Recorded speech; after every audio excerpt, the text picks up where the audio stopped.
The Greek sun beat down relentlessly, casting long shadows over the rugged terrain. 4 friends, Sarah, Mark, Jake, and Tom, stood at the mouth of a cave, their faces a mix of anticipation and curiosity. They were excited, their hearts pounding. With the thrill of the unknown, this was their big adventure, a journey they had planned for months. They had heard countless stories about this cave, each one more intriguing than the last.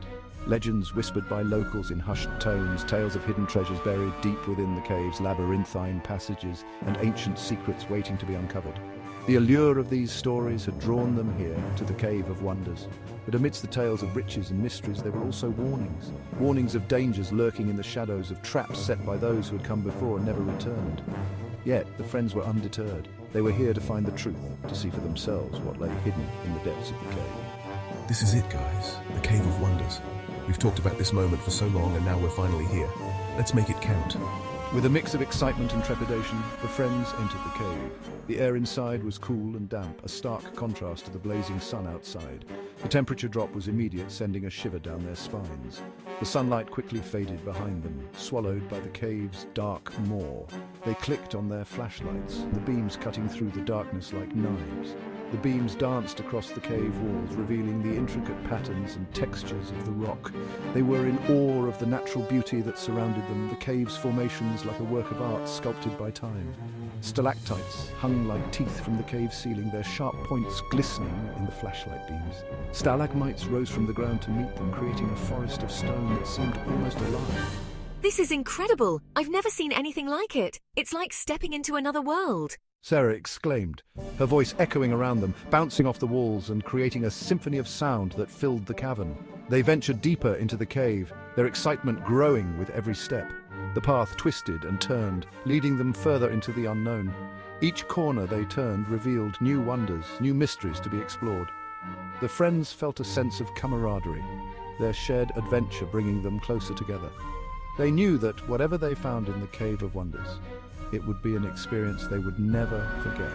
The cave seemed to go on forever, each step taking them further from the world they knew and deeper into the heart of the earth. The air grew colder, the darkness more profound, but their spirits remained high. They were explorers, adventurers, and this was their moment. The Cave of Wonders had many secrets, and they were determined to uncover them all. The passage opened into a large cavern. It was breathtaking. Giant stalactites and stalagmites formed eerie sculptures. In the center of the cavern stood a sight that stopped them in their tracks. Statues. Wow, these are amazing. The statues depicted warriors in ancient Greek armor. They were incredibly lifelike. The detail was astounding. Muscles bulged beneath their bronze breastplates. Their faces were frozen in expressions of grim determination. He reached out to touch one of the statues. Careful, Jake. We don't know how old these are. They circled the statues, examining them from every angle. Sarah noticed something. There was an inscription on the base of one statue. It was written in ancient Greek. Guys, I can read this. It says, "Beware the gaze of the Gorgon. Turn away your eyes or suffer her wrath." The friends exchanged uneasy glances. The legend of Medusa, the Gorgon with a gaze that could turn men to stone, flashed through their minds. It's just a story to scare people away. A sudden noise echoed through the cavern, a scraping sound. They spun around, their flashlights darting about. Shadows danced on the walls, their hearts pounded in their chests. "What was that?" whispered Sarah, her eyes wide with fear. They listened intently. The sound came again, closer this time. It was definitely a scraping sound, like something being dragged across the stone floor. And then, a scream. A blood-curdling scream that echoed through the cavern. Tom froze, his eyes widened in terror. He pointed a trembling finger at the statues. It's moving! He choked out. One of the statues, a warrior with a raised sword, was moving. It was an ancient figure, carved meticulously from stone, standing tall and imposing in the dim light of the cave. The air was thick with an eerie silence, broken only by the faint sound of the statue's stone joints grinding as it moved. Its head turned slowly towards them, the movement almost mechanical, yet filled with a sinister intent. The eyes of the statue, once lifeless stone, now seemed to possess a malevolent awareness, as if it had been awakened from a long slumber. Its eyes seemed to glow with an eerie light, casting an unnatural illumination in the dark cave. The glow was not just light, It felt like a gaze that could pierce through one's soul, revealing all fears and secrets. Gasping, oh my god, what is that? Tom stumbled back in horror, his heart pounding in his chest. The cave seemed to close in around him, the walls pressing in as if they were alive. He could feel the cold, damp air on his skin, but his mind was numb with fear. He tripped and fell, his body hitting the hard ground with a thud. His flashlight clattered to the ground, the beam of light dancing wildly across the cave walls before settling on the statue's face. Tom, don't look. Whatever you do, don't look into its eyes. But it was too late. The statue's gaze had found Tom. The glowing eyes seemed to lock onto him, holding him in place with an invisible force. He felt as if he was being drawn into those eyes, unable to break free.